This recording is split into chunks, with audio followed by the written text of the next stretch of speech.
a Victorian church built in central London, was moved to the suburbs block by block shortly before the outbreak of the Second World War, meaning it avoided being destroyed by Hitler's bombs.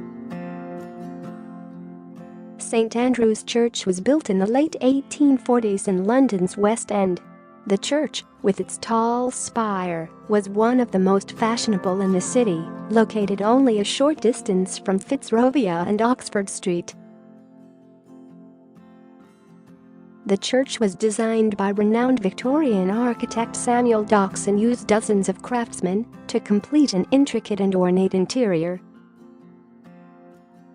However, following the First World War, the number of people visiting the church had declined dramatically, and by Easter 1931 it had been closed down.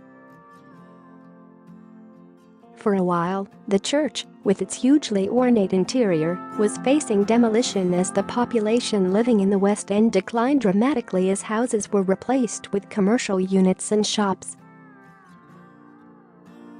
Instead of being demolished, authorities planned to move the building by carefully dismantling it block by block and moving it 8 miles out the road to Kingsbury, a new rapidly growing suburb near the Metropolitan Line's extension beyond Wembley Stadium.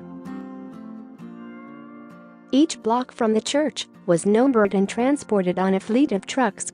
The massive project received attention from across the Atlantic, with one U.S. newspaper describing the endeavor as the world's biggest jigsaw puzzle.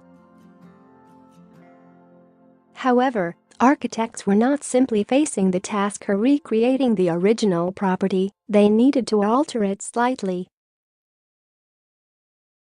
A Forsyth included several windows on both sides of the church which allowed light to flood in.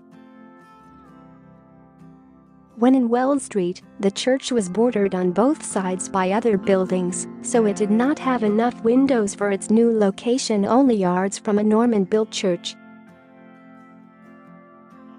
The project to move the church took 3 years, and it was eventually reopened in October 1934. Luckily for the historic church, the building had been moved in advance of the Blitz, as Wells Street suffered a number of direct hits during bombing raids on the area.